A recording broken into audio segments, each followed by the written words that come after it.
Hi, I'm Rick Dior, and today I'm going to be showing you 7 different drum sets. Most of these drum sets I use for playing jazz. They have small bass drums, from 16-inch to 20-inch. So we'll start with a Gretsch Centennial anniversary drum set. You've seen that set in a lot of my most recent drum set videos. And then we'll follow that up with a Yamaha Maple Custom drum set from the 1990s. After that, we'll hear a Sonor Rosewood drum set from the 1970s. And then I'll follow this with 2 nesting drum sets, a Drummer's World nesting drum set and a Yamaha Hip Gig drum set. After that, we'll hear a Sonor Safari budget set. And then finally, we'll end with a Gretsch 125th anniversary drum set with a 20-inch bass drum. So I've been really wanting to do this video for a long time. It's been hard to find the time to get all these drum sets together and get them tuned up and ready to go, but we're going to give it a go today.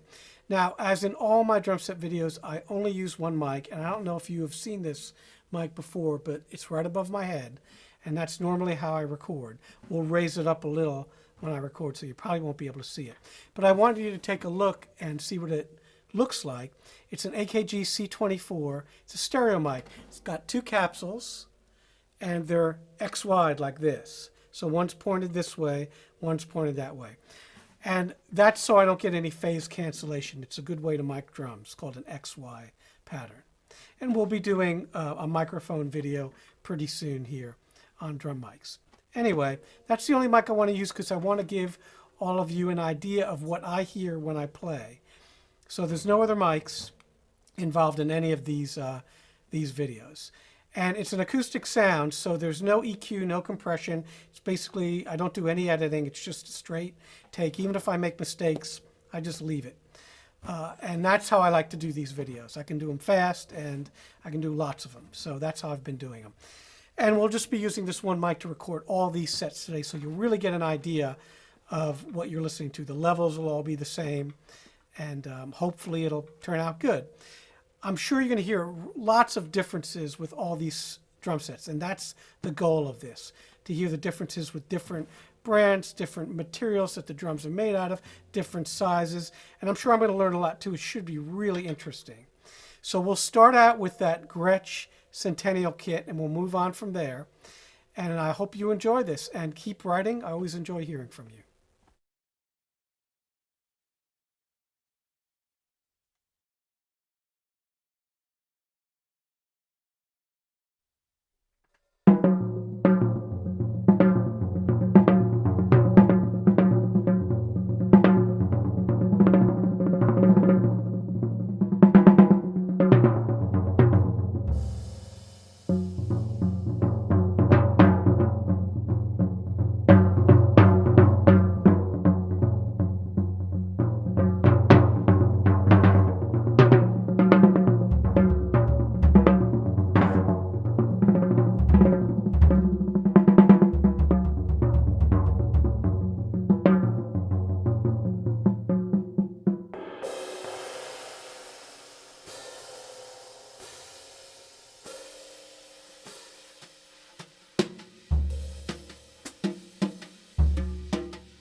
So hopefully that gives you a good idea of the range of the drums and what they sound like. A few different grooves, a few different fills, just playing around. Nothing, nothing special, but you get the idea. Now, I like to play drums with mallets quite a bit on gigs, so that's a good way to test them as far as for ring. These are just regular old timpani mallets, kind of a general mallet, felt and bamboo. So if you hear the drums with these,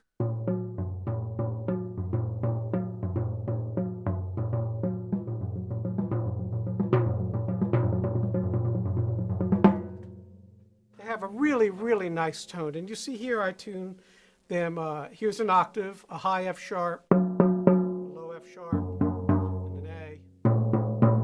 And then the snare drum is a little bit lower than that first tom.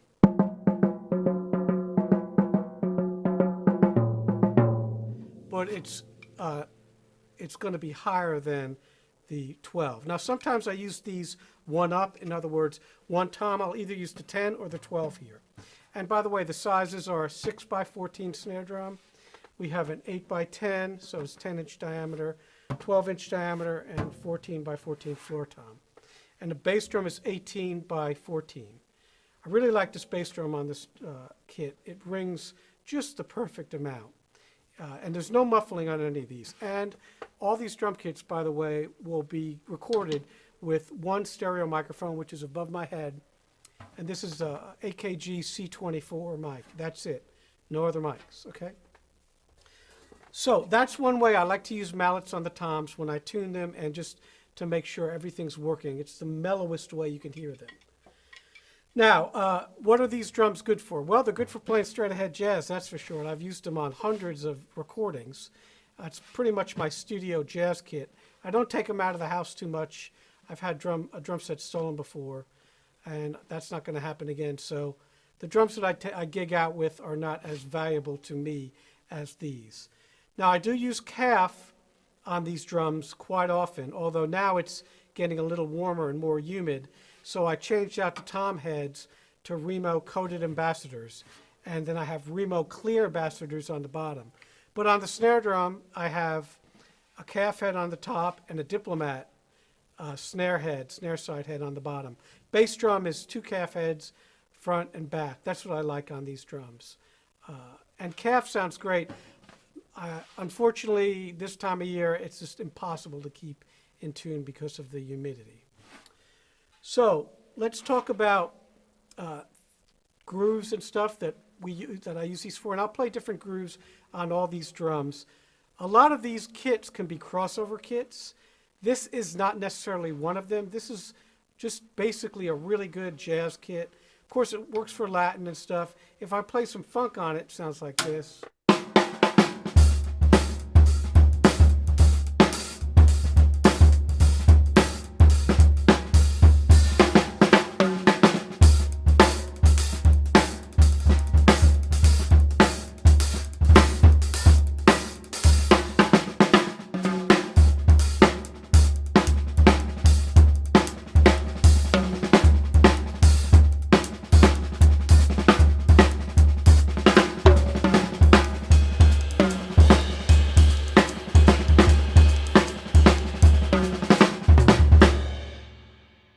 That's a little fusion groove, a little funk groove for you.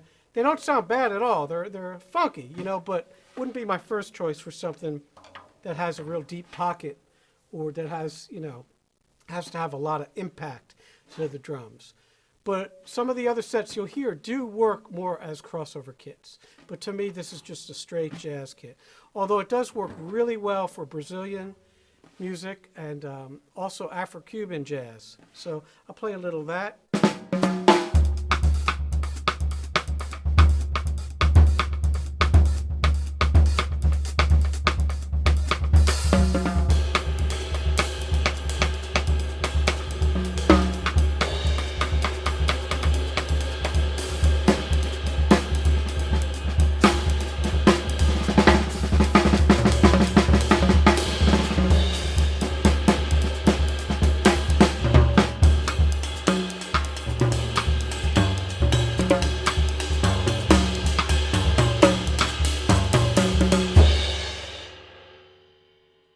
So once again, very melodic, works good for that. So these are the Gretsch Centennial, and if you want to find out more about these, just look at my Gretsch Centennial video. I did a whole video on these drums because so many of you have asked questions about them. So next up, we're going to hear those Yamaha drums, and stay tuned for that.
So these are the Yamaha drums. These are Yamaha Maple Custom, and they're from the early 1990s, I believe, in transparent black. Excuse me. So these were given to me by a close friend of mine named Jim Lackey. He passed away several years ago. Jim was a great drummer, played with the Jimmy Dorsey Band, and I believe he even played some with Tommy Dorsey. And he lived here in Charlotte, and he kind of befriended me when I moved here in the late 1980s. So I still miss you, Jim.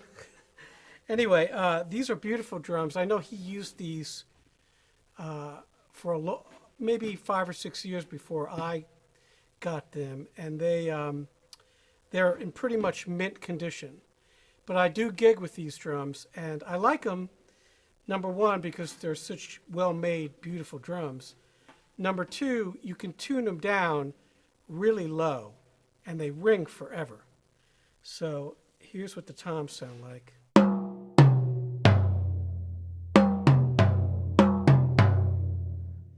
So that's sort of a medium tuning for these drums. The Gretsch drums that you saw before this, they tune way up high. When you tune these drums up high, too high, they tend to choke out just a little, but unlike the Gretsch drums, you can tune these drums really low and they sound giant. I mean, I could take these toms off and put them on a 20 or 22-inch bass drum and I'd have a great sounding rock kit. So they have incredible range. They don't sound as great up high as those Gretsch drums, but you know, what does? But down low, they sound great. And the Gretsch don't have that low tuning that you can get where it sounds so ringy. It's a beautiful sounding drum. Now these are maple. I'm not sure how many plies. I can check, but it's probably at least 5 or 6. And it's maple through and through, so no inner plies. And the finish is transparent black, if I didn't say that already. And with most of these jazz kits, I like to always get the snare drum with it. So this is the matching snare. And if you watched my drum set snare drum video, you know that this is one of my favorite snare drums that I own. It's just a great drum. All these old Yamahas were. If you can get your hands on one, it's a great all-around drum. It's beautiful for lots of things. I even use it with the symphony when I play drum set with the symphony. So.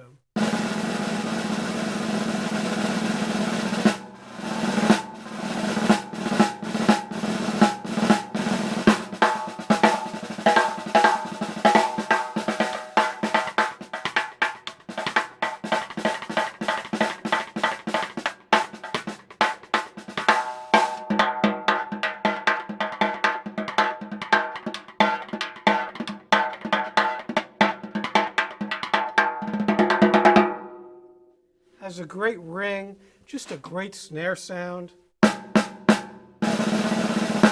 it feels great. So that's really my favorite part of this kit. I love the kit, but I love this snare drum. And the throw-off's really nice too, very clean. Now the bass drum is extremely powerful, and you have to muffle it.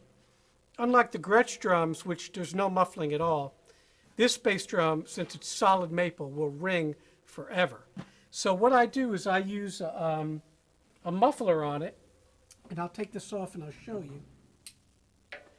So these are really great mufflers.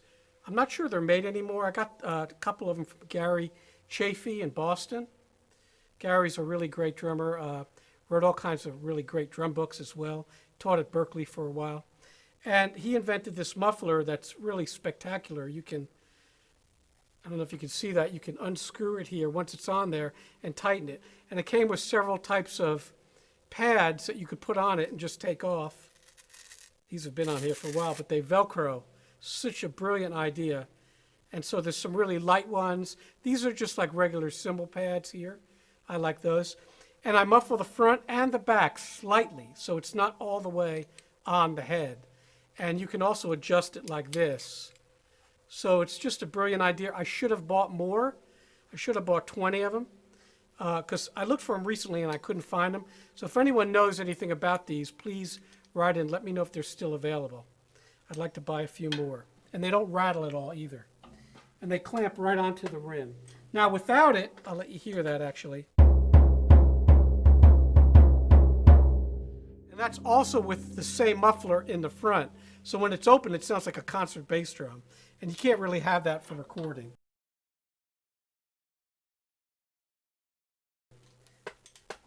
When you heard the Gretsch drums, I told you I was using a wood beater. That's normally what I do, or a hard plastic beater. But on this bass drum, since it's not calf, I'm using fiber skin drum heads, both front and back. I'm using a felt beater, which still has plenty of impact, but it's a little bit warmer. And again, this is an 18-inch bass drum, so if you leave the beater in the head, it'll sound like this. So you got to learn to get it off.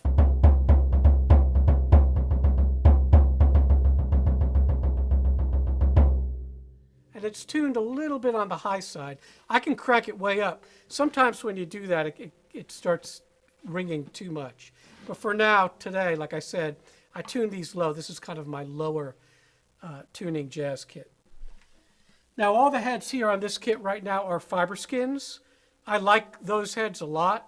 If I don't use calf, I'll either use Remo coated ambassadors or fiber skins. On these drums, this is my favorite head. They're a little warmer than the regular Remo Ambassadors.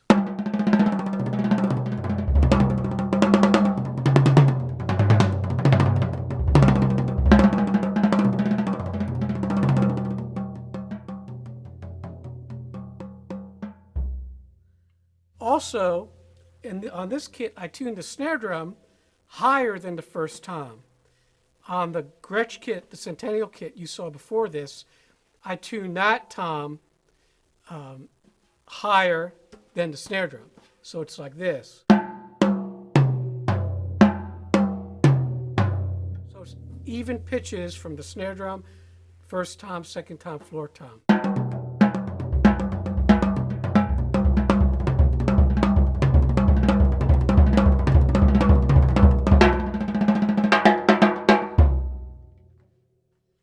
So I just like that tuning. Each of these kits I've experimented lots and lots with heads and tuning. So each drum set has a specific purpose. That's why I have so many of them.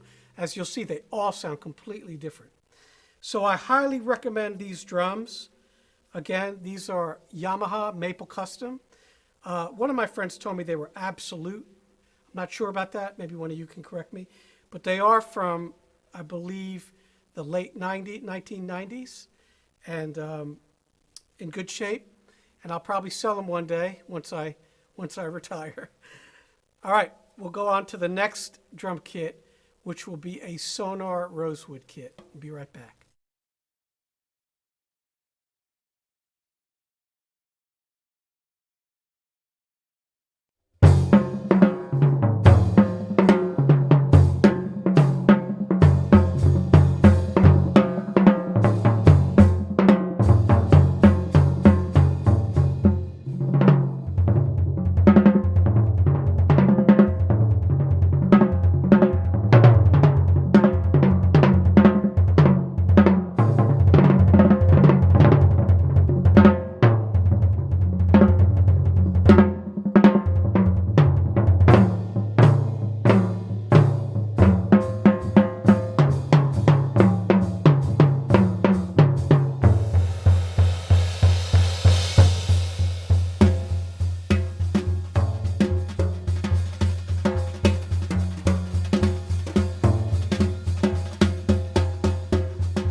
So these are the Sonor Phonic drums from the 1970s. I have a little catalog picture. I'll put it up on the screen so you can see it. I love these drums. They're so much fun to play. Every time I sit down to play them, I end up playing for a couple hours. I don't know, it's just something about the feel. They're extremely thick and heavy, so when you hit them, nothing moves. It's just really solid. Now, I'll also put up some pictures of the shell thickness. It's pretty incredible. It's almost like 5/8 thick. So these are the thickest shells that I own on any drum kit. And because they're so thick, the drums are very dry. They do not ring that much. And that's why I put this rim system on there. Back in the 80s when I got them, right away I noticed they were pretty dead sounding.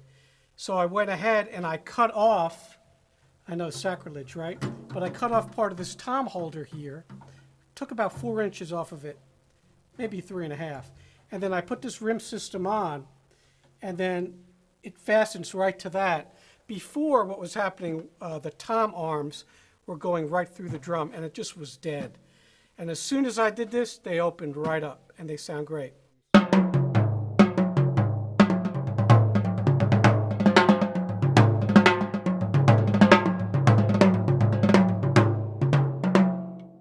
They're very, very musical sounding drums. And you'll also notice that, probably noticed this already, on all my jazz kits, I like to have 3 toms, not just one up, but I like to have the option of having this 12-inch tom. For me, it's kind of a deal breaker. I only have a couple jazz kits that don't have it, and that's because there wasn't one made or it was sort of a special edition. You'll see that on one of the Gretsch kits that I post later. So I love having these toms, and I will always pretty much use, on this kit, use all 3. Now, head-wise, I'm using coated ambassadors on these 2, but I'm using a fiber skin on the floor tom. I just think this drum sounds better with a fiber skin. It's a little bit warmer sounding. And these are just pretty bright. Another thing I love about these drums is they have a great rim shot sound. So.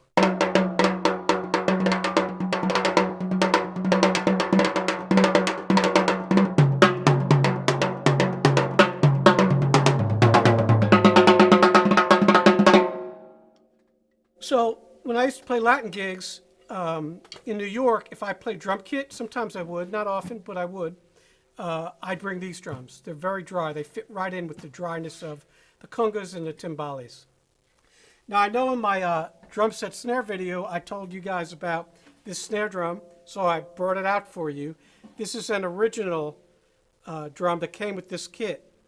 It's a 6.5-inch drum.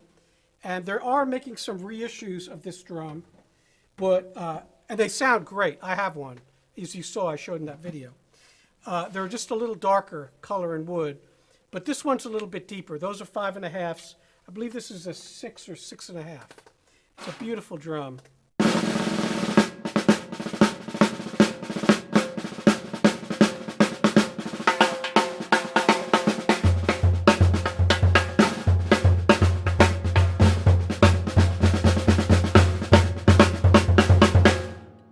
So it's just very musical. Sometimes when I have to play some New Orleans, like second line kind of march stuff, so.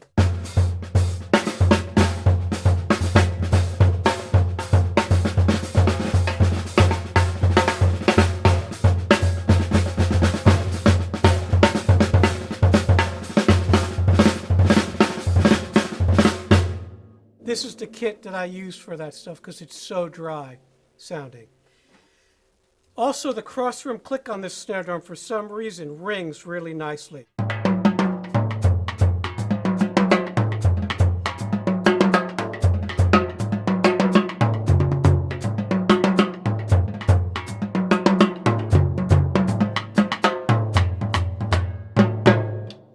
So it's just a very musical sound, a good Latin sound.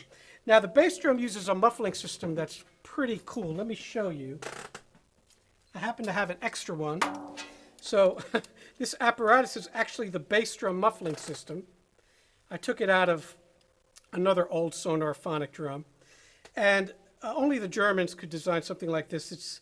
It's very interesting. What happens is it goes on the drum, and then there's a knob up top that you can use to tighten it. Now, it's a great system, but I got to tell you, I hardly ever use it because the bass drum doesn't need to be muffled because it's so dry to begin with. That bass drum has a fiber skin head on it as well, and I actually have the original head on the back of the bass drum because it's so cool I didn't want to take it off. So it has that muffling system. I just usually leave it off. But it's good to know it's on there if you ever have to, muffle it up. Now this tom here does have a muffler, but curiously enough, the 10 didn't have one, didn't come with one. I guess they figured it didn't need to be muffled. The floor tom also has one. So when you engage that muffler, it might take a minute. I always leave them all the way off. It sounds pretty funny.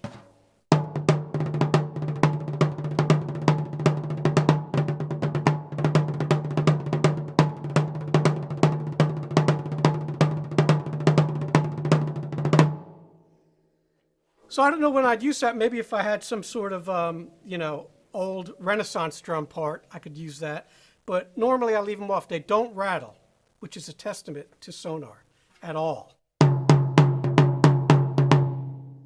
So again, the 10-inch drum, it just doesn't have it. And these are the original drums, so it's pretty interesting.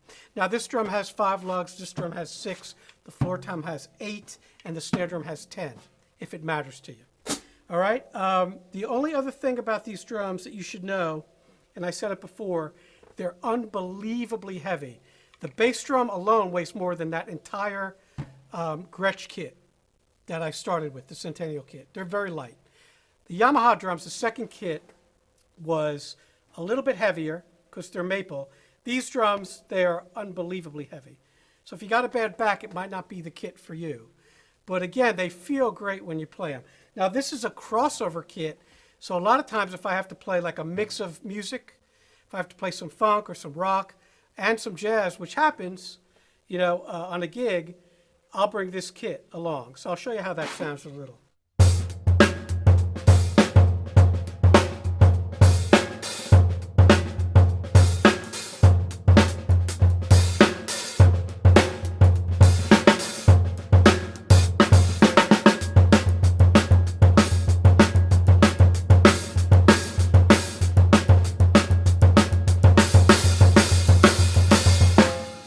So you see there, it kicks. The drum, the little bass drum, is like a little cannon. And again, they sound great for Latin music.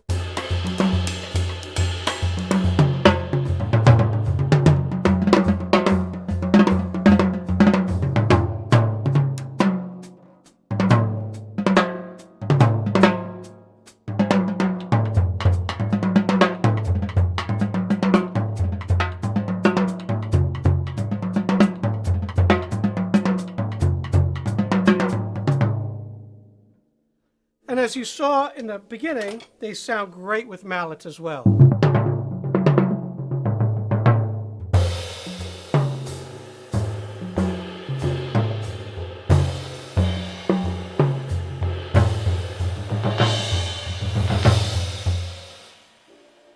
So next up, we're going to play you some portable kits. So I have 2 nesting kits to show you. One's a Yamaha, and one is a kit that was made for me from a store called Drummer's World. So stay tuned for that in a minute.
Hi, I'm back. So this is the nesting kit, one of the two that I own, two different types that I own.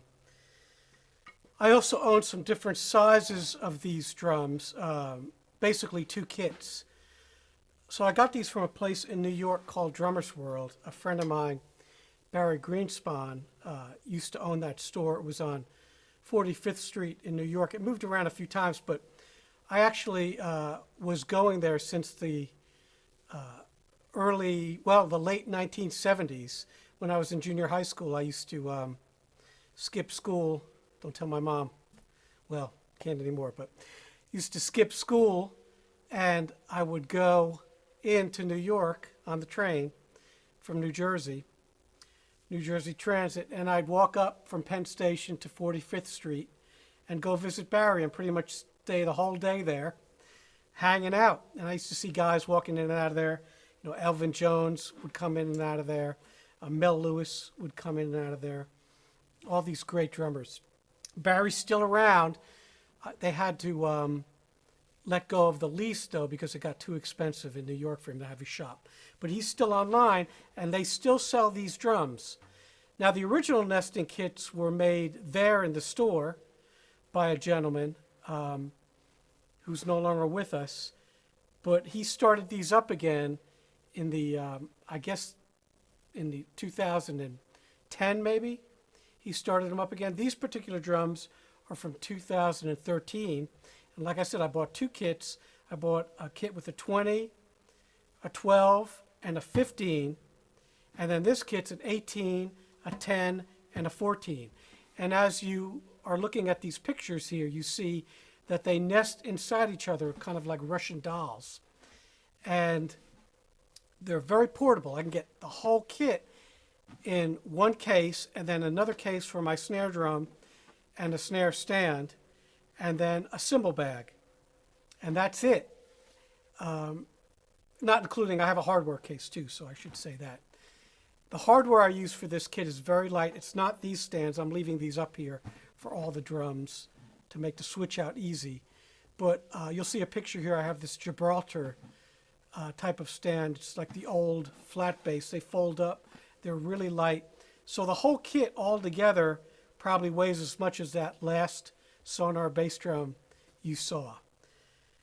Now the drums sound really good. I don't necessarily record with them. Not to say I wouldn't. I've made some live recordings with them, but wouldn't be my first choice for recording. But for gigging, they're fantastic because I can put everything on a cart and roll it into the gig without making multiple trips, which is, if you gig a lot, which is a godsend, as you know. So I do gig a lot, and these particular drums have done thousands of gigs since I've had them. So let's talk about the sizes. This is just a 10, like I said, a 14, and an 18. You have to play them. I get this question a lot. You have to play them put together. The only one that doesn't come apart is this 10-inch drum right here. That's solid, but the 14 opens up with these clips, and the 10 goes in there, and then both of those drums go in the bass drum, and then you clip it all together, put it in the bag, and you're done. And that weight of that, again, is less than that Sonor bass drum. So very, very amazing. And for what they are, they're pretty incredible. Now, I have heard that GMS is making these now for Barry, but I cannot confirm that. Maybe it's a secret, but I think they are because I've owned GMS drums before, and I recognize their craftsmanship, which is great. And these drums are made really well. They go together perfectly. They have not warped since I've had them, and I abuse them. Sometimes I'll leave them in my car on hot days. I've set them up and broken them down like at least 1,000 times. So they're very tough. And the shells are ultra thin. I mean, Tama thin. That's how thin they are. You could probably see from the picture. But I would say they're like, you know, no more than a 1/4 inch, maybe 3/16. That's why they're so light. That also does, though, affect the volume. They're not very loud. So if you can compare these to the other drums.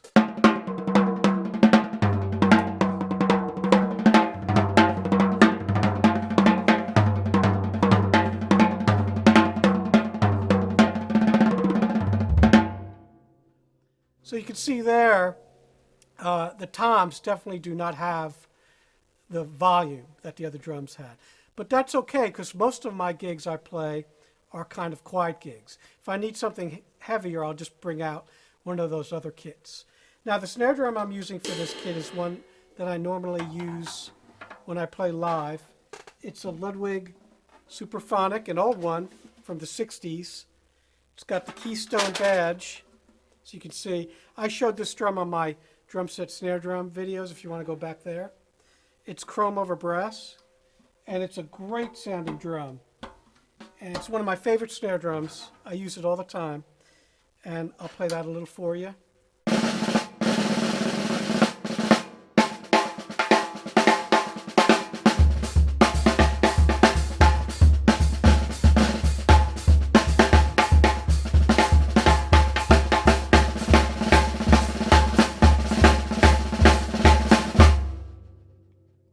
So you hear that great ring.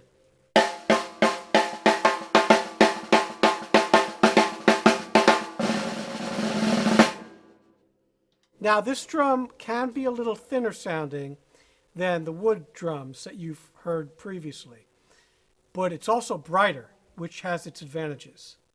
So that's what I almost always use as a snare drum for this kit. It really matches. And on tom, it matches as well.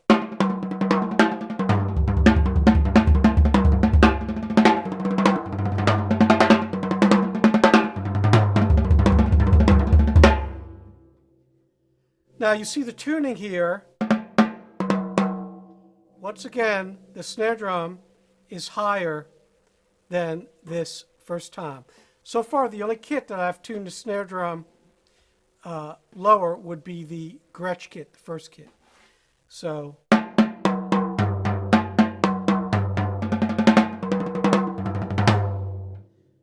now normally on this drum set I'll leave kind of a mid-range tuning because, like I said, I do use it for gigging, and some of the gigs I do will have a lot of pop music, involved, or funk.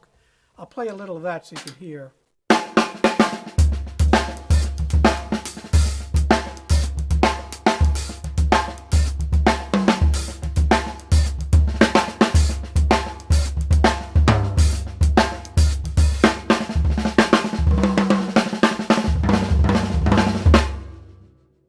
So pretty good for that.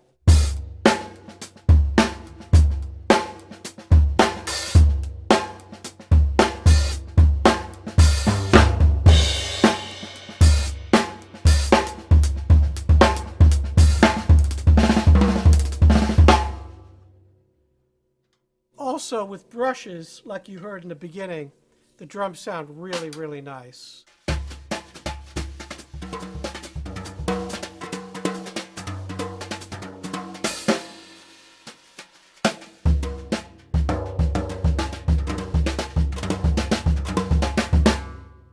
So all around, a great sounding drum set.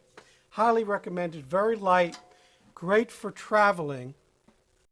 And I believe they're probably around $1,000 just for the drums, not the snare or the stands. But that's a pretty great deal. So next we'll have another portable kit, my first nesting kit, and it's an old Yamaha Hip Gig. So we'll be right back.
So we're back with this Yamaha Hip Gig Kit. It's the Rick Murata model. These have been discontinued. They were around for a while in the 1990s and all the way through to the early 2000s. And then they discontinued them. This is a really cool set. This was my first nesting kit that I got before I bought the Drummer's World nesting kit that I just showed you. These are even more portable, as you see from these pictures that are scrolling up here. They fit into just 2 cases now, and the seat that I'm actually sitting on fits all of the hardware. So basically you have a case with the bass drum and the toms and the snare this time, and then a case that you sit on that houses the hardware, and then a cymbal bag. And that's it. So you can easily get these drums into a Mazda Miata, and I have, so I know. They're really nice drums, but they're nothing like a full-size set of drums. So as long as you know that, you'll be happy. If you're expecting a full drum set sound, you're not going to get it out of these. Saying that, they are pretty cool. They have a sound of their own. I've used them every once in a while since I got that other kit, just because they're so much fun to play. They do have a slight bit of rattle because of some of the hardware over time becomes loose. Now you can go in there and tighten it up, which I need to do with a pair of pliers. But overall, they're very well made. They're Yamaha, and I know they sold just hundreds, maybe thousands of these kits. There were several different models. I think there was possibly a Steve Jordan model as well, and maybe some others. So when you play the toms with sticks, they sound like this.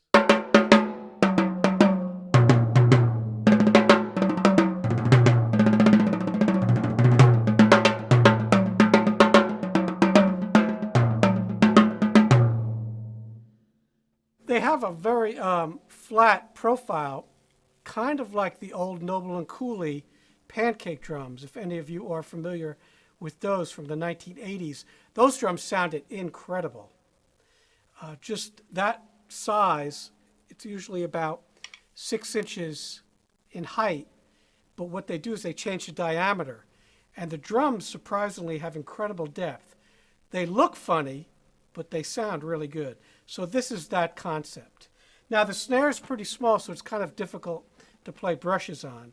Just so you know, I believe it's a 13, maybe it's a 12, somewhere around there.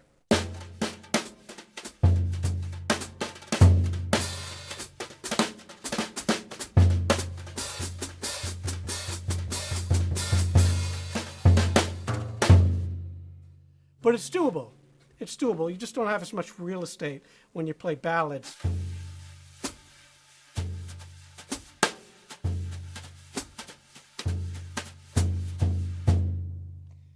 Now the bass drum is probably the weakest drum of the lot as far as tone goes because it's really deep, but it's small.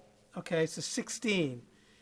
And sometimes with a 16-inch bass on risers, it's hard to get a lot of depth. And if you tune it too low, it bottoms out. This is normally the tuning I use on it.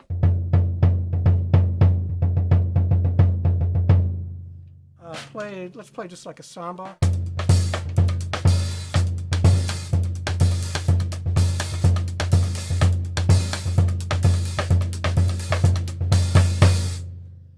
So it's not very low. Again, expect that. You can try to tune it lower, but when you do, it's going to be a little bit dead. That's just because of the size. Normally, drums that are not as deep, like a 14, but that are big, you'll get the best ring and depth out of those drums. Just something to know. All right, and this drum works great for a number of kinds of grooves. You could play, some funk on it.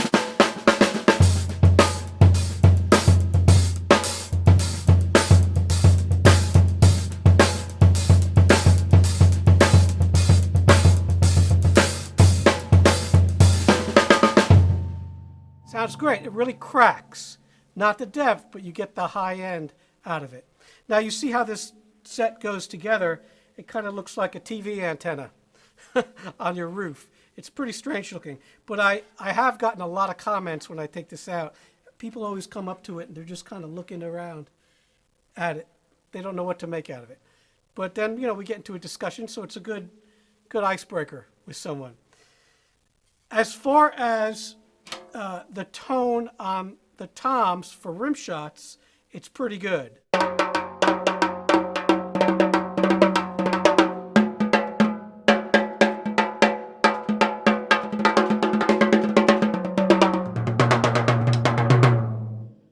Now, one thing you're probably seeing there, they move when you play them. Nothing you can do about that. That's just the mounting system. There's no separate stands. This is just left from before, but everything mounts on that bass drum. That's how you're able to get into one case. So the drums do move when you play them. Just be aware of that. But they do sound good.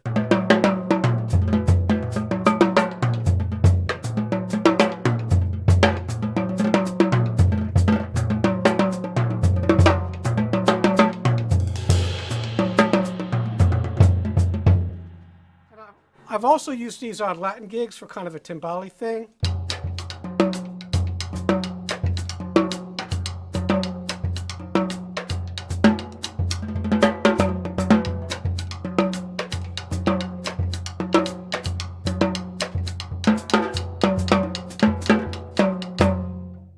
They sound great for that. So if you see a set, they're probably going pretty high now because they've been discontinued. But it's definitely something worth owning if you have a small car and you want to get to your gig with minimum amount of cases. This is the smallest thing that I would attempt to bring to a gig. Anything other than that would be embarrassing. I know they make even shallower drums. They look like practice drums. I wouldn't use those on a gig. This is the least amount of drums that I would take on a gig as far as quality and tone. It's also the smallest. So next we'll be back with one more small kit, a Sonor Safari, which I really like. So we'll be right back.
So these are Sonor Safari drums, made to be a portable kit, but not a nesting kit. So they're extremely light, but you do need to put them in separate cases.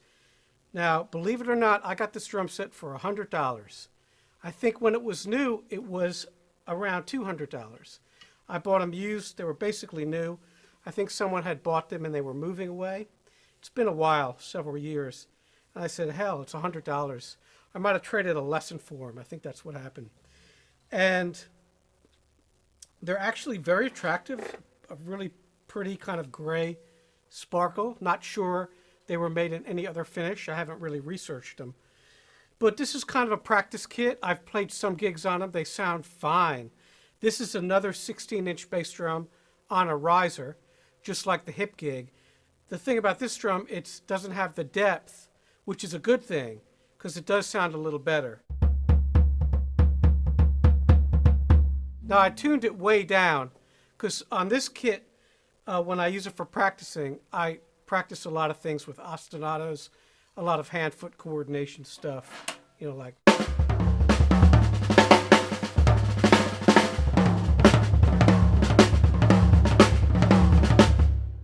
Just tom, bass drum, snare stuff. Sometimes I just use it with a hi-hat, the bass drum, and the snare drum to practice things. So the sizes are 10-inch, and you have a 14 here, pretty shallow. It's a decent sounding drum. And here's the 10-inch drum. Because the wood is so cheap. It's a very cheap wood. I'm not sure what it's called, but it's not maple. I call it crap wood. A lot of the cheap drum sets, Pearl Export, some of the others use this wood. Again, it's fine. For the money, you cannot beat this set. Again, the hardware, this is the same hardware that I was using for some of the other kits. But hardware comes with it, like the tom mount and the legs for the floor tom. Now the snare drum is the drum that came with the set. This is the least recommended piece of gear from this set. It's not a bad sounding drum, but the strainer is weak. It's very loose, and it does not ever go off all the way. So you probably heard there when I was playing with the mallets, we were getting some residual snare sound. I'll show you. That's pretty much it. And that was true with a lot of the older drums if you watched my snare drum video. The jazz drums, you know, the drum set drums, some of the older strainers never went all the way off. Now this one, you can unscrew the knob, tension knob, but then when you turn it on, you got to bring it back up. So it's a problem unless you want to play with your snares very, very loose all the time. But when the snare drum is on, it sounds pretty good.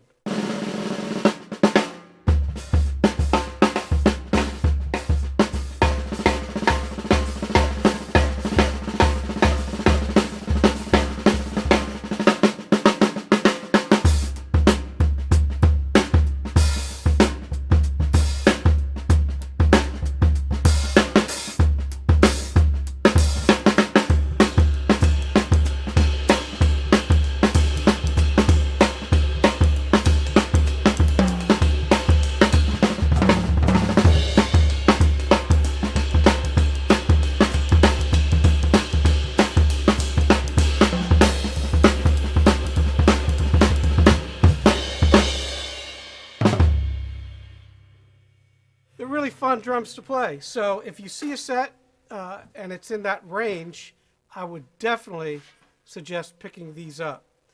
The only issue other than the snare drum that I have with them, they are on a bass drum riser. You know, the piece of metal, that's how you're able to get the drum up high enough to put a pedal on it so the beater doesn't hit at the very top of the head. So it rises up a good 2 or 3 inches. And I like to tilt my bass drums up from the front so the spurs are pretty high. That way I can get the bass drum closer to the beater. And this one you cannot do that. So the distance from the beater to the head is a little bit longer, which actually has been a good thing for me to practice on. And that's why I use this for a practice kit to work on my foot, you know.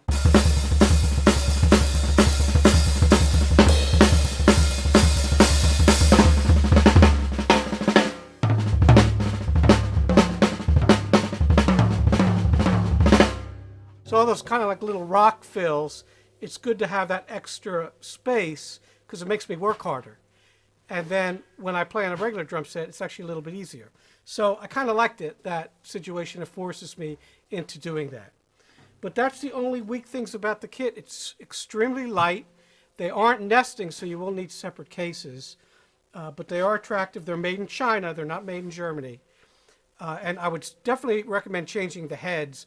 I put some Weather King Vintage A, they're called Remo heads, on there, and made all the difference in the world. So I definitely recommend changing the heads immediately from what comes on them. So now the next kit will be a 125th anniversary Gretsch set. I'm sure you'll enjoy that, so stand by.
So this is the last set we're going to do in this video.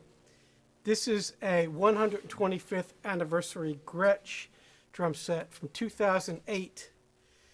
and it's in Cadillac green. I think that's the only finish they offered. This is the kit that I use for teaching at the university. It's got a 20-inch bass, a 12-inch tom, a 14-inch tom, and a smaller snare drum. If you see there, that's a 4x14, I believe. I really like this snare drum, actually. It's a copy of the Max Roach drum that he used. In fact, I think Max Roach used these sizes for a time in his career. So this is a really good big band kit. I wouldn't use it necessarily too much for small jazz. The bass drum doesn't tune up very high. It's a good all-round kit, but it's great for big band. You know, if you play with a big band, you'll find yourself playing everything from, you know, rock kind of stuff to Latin, obviously, jazz, straight ahead swing. So it needs to be an all-round sounding kit. Most of the time, an 18-inch bass drum won't cut it for that. It just doesn't have the volume and the fullness. Of course, a lot of the great big band drummers like Buddy Rich, you know, Harold Jones, all those guys, Nick Sorelli, they use bigger bass drums, 22s, 24s. In the old days, they even used 26s and 28s, which is obviously going to be too big for today's music. But the bass drum was a big part of that sound, and the smaller bass drums were called bebop drums back then. And they kept getting smaller and smaller till you got the 18. And even today, you saw a couple 16s. So the bass drums kept shrinking, all the drums kept shrinking, but this was a standard size in the 1950s. It was actually the 18-inch bass drum that was the anomaly back then in the 50s. And the companies started making them so guys, most notably Max Roach, could stick them in their trunks of their Cadillacs and drive to the gigs. Those cars had huge trunks, or Buicks, and they could put a whole kit in there and get the rest of the band in the car. So that's how you ended up with lots of smaller drums. And then it just became the sound. It got tuned up a lot higher over time. But the 20s and the 22s were originally the drums that you would see if you would go and see jazz in the 40s, the 50s, and then the drums got smaller and smaller. I don't usually play these sizes. Obviously, you know that. My first tom up would be a 10-inch. But the 12's kind of nice, you know, it's a big target. And I use Remo ambassadors on these. I have had calf on these at times, but the humidity here is so bad right now, and it's very rainy, so calf won't stand a chance in this weather. Now, on the bass drum, I have a different head. Usually I put a fiber skin, but on this I use an Aquarian super kick because a lot of my students play a lot of kind of funk and rock and stuff, and that fiber skin doesn't sound so good for that. But this is a nice sounding bass drum.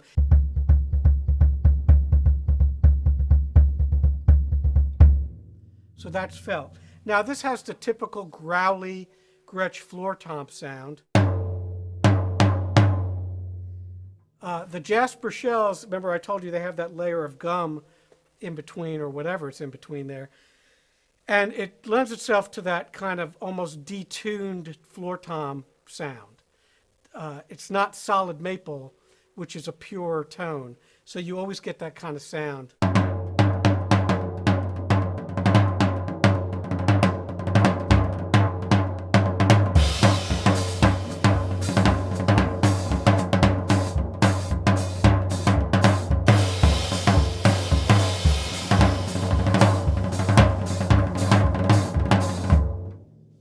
That's that Gretsch sound right there. So don't try to, if you have a Gretsch set, don't get frustrated. That's the way it's supposed to sound, all right? Now you could put pinstripes on there and it would sound a little different. But with anything that's a one-ply head, like an ambassador or fiber skin, you're going to get that kind of growl sound. And a lot of people love it. A lot of people like it. And you heard with the mallets, the drums sound really, really nice.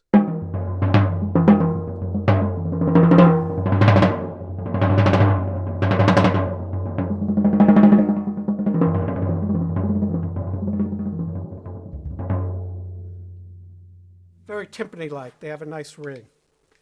Now this set, like I said before, works great for rock.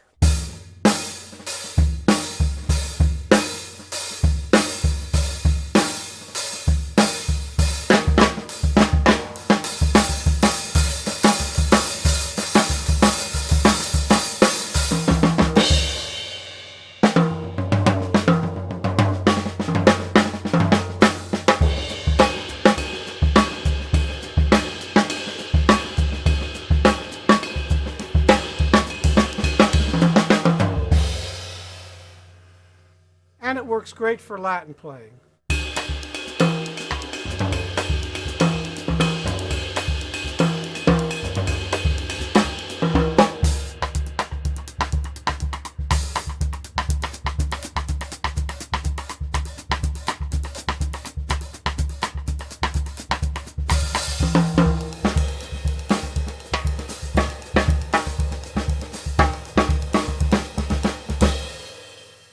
So it's a great all-around kit, and it's beautiful to look at.